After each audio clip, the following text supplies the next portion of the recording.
वहीं ईरान और इजराइल के बीच युद्ध की आशंका बहुत ज्यादा बढ़ चुकी है, क्योंकि ईरान में आधी रात को बड़े धमाके हुए हैं। खबर के मुताबिक ईरान में 2 जगहों पर ड्रोन से बड़े धमाके हुए। ईरान के इस्फहान शहर में ये विस्फोट वहां के गोला बारूद सेंटर की फैक्ट्री में हुआ है। ईरान में धमाके के बीच तेहरान में सैन्य विमान भी मंडराने लगे और ड्रोन हमले को विफल कर दिया गया। इस हमले में किसी की जान हालांकि नहीं गई है।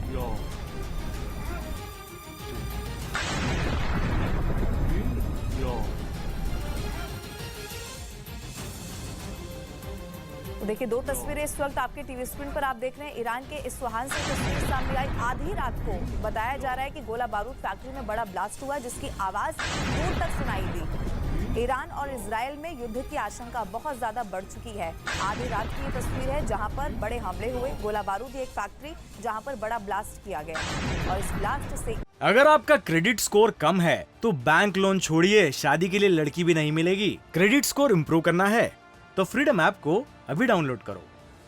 ईरान अब थर्रा चुका है और इसी के लिए माना जा रहा है कि जो युद्ध की आशंका है वो बढ़ गई है। हालांकि जानकारी ये भी है कि गनीमत ये रही कि इस हमले में किसी की जान नहीं गई है, लेकिन जब ये धमाका हुआ इस बीच तेहरान में सैन्य विमान जो थे वो भी मंडराने लगे और ड्रोन हमले को यहां से विफल कर दिया गया।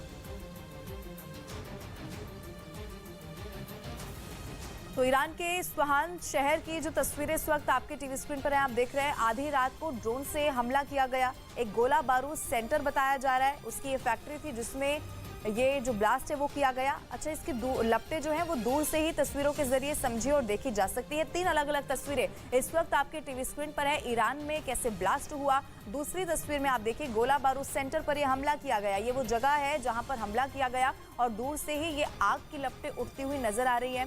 तेल डिपो में कैसे आग लग गई उसकी तस्वीर भी इस वक्त आपके टीवी स्क्रीन पर है। अलग अलग 3 तस्वीरों के जरिए जो आधी रात को यहाँ पर हुआ है वो पूरी तस्वीर आप समझिए। पहले आप देखेंगे कैसे 1 सेकंड और फिर ये इतना बड़ा धमाका हुआ, देखते ही देखते पूरे तेल डिपो में कैसे आग लग जाती है। हालांकि गनीमत ये रही कि जान माल का कोई नुकसान यहाँ पर नहीं हुआ है, लेकिन इस धमाके के बीच तेहरान में बताया गया कि सैन्य विमान जो थे वो मंडराने लगे और ड्रोन हमले को उसके बाद विफल कर दिया गया और इसीलिए अब जो युद्ध की आशंका है वो गहराने लगी है।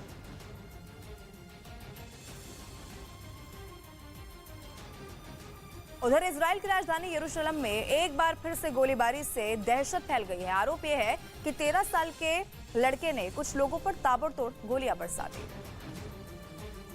जिसका एक वीडियो भी सामने आया जिसमें वो लड़का लोगों पर फायरिंग करता दिखाई दिया। उस लड़के ने पहले तो एक कार के पीछे छिपकर अपनी बंदूक को गोलियों से भरा और उसके बाद सड़क से गुजर रहे लोगों पर ताबड़तोड़ फायरिंग कर दी। जैसे ही वहां गोलीबारी शुरू हुई, लोग जान बचाकर भागते नजर आए, लेकिन तभी उनमें से एक आदमी ने हिम्मत दिखाई और अपनी बंदूक से हमलावर के हाथ पर गोली मार दी, जिसके बाद वो लड़का घायल हो गया और उसे गिरफ्त में ले लिया गया।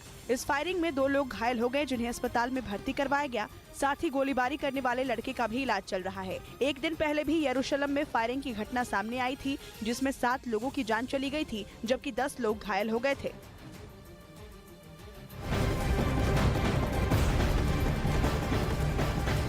इधर उत्तर प्रदेश के वाराणसी में एक मोटरसाइकिल 20 सड़क पर आग का गोला बनती हुई दिखी और जिसके बाद देखते ही देखते मोटरसाइकिल आग की लपटों से घिर गई और धू धू कर यहाँ पर जलने लगी।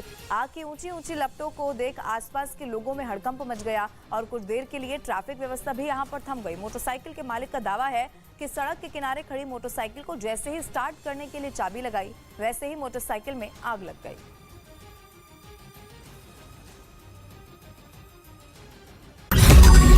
मैंने नहीं देखा इस तरह का चीट, इस तरह का क्रिमिनल माइंड पूरे जेल स्टाफ को ब्राइब कर देगा।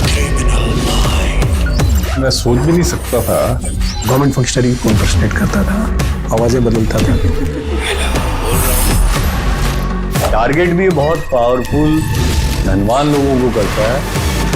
ये एक ही चीज से रुक सकता है, अगर आप इसकी जीभ काट दो।